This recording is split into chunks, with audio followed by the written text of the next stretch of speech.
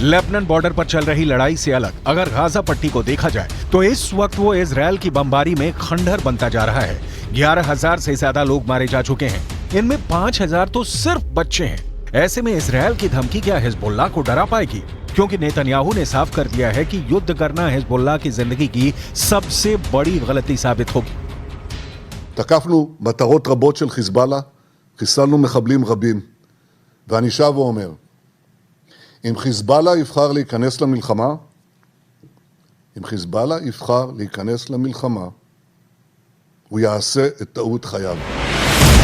देखा जाए तो हिजबुल्ला वो संगठन है जिसे ईरान से पूरी मदद मिलती है और ईरान हिजबुल्ला को इजरायल के खिलाफ एक बड़े हथियार के तौर पर इस्तेमाल भी करता आया है।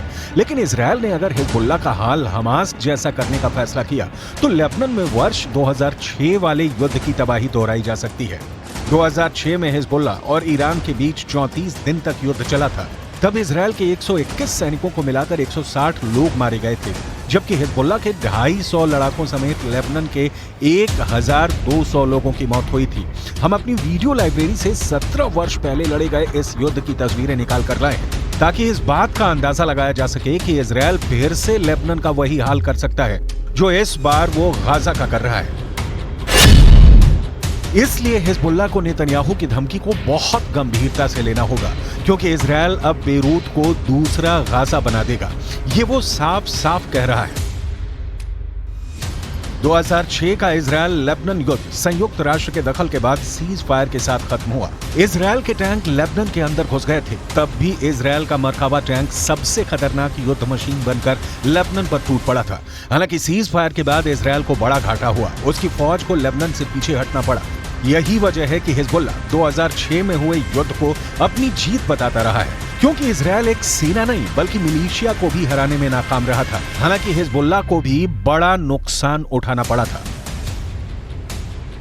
ऐसे में अगर ये जंग बढ़ी और लेबनान और इजराइल के बीच युद्ध आर पार का हुआ तो इस बार हिजबुल्ला को बड़ा झटका लग सकता है। ऐसे में समझ लीजिए कि अगर हिजबुल्ला को झटका लगा तो इसका असर तेहरान तक पहुंचेगा।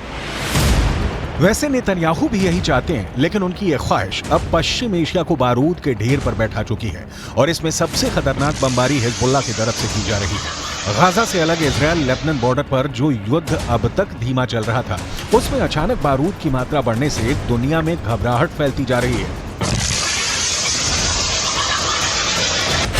उसमें हिजबुल्ला के 73 से ज्यादा लड़ाके इजरायल के अटैक में मारे जा चुके हैं, जबकि इजरायल के 9 सैनिक हिजबुल्ला के हमले में जान गंवा चुके हैं। हिजबुल्ला ने इजरायल के ठिकानों पर अपनी ज्वालामुखी वाली मिसाइल फायर करनी शुरू कर दी है। इस मिसाइल के बारे में नसरल्ला ने बहुत डिटेल में बताया है ताकि इजरायल को पता चल जाए कि उसके उत्तरी बॉर्डर पर हिजबुल्ला इस बार किस तरह के हथियार लेकर तैयार बैठा हुआ है।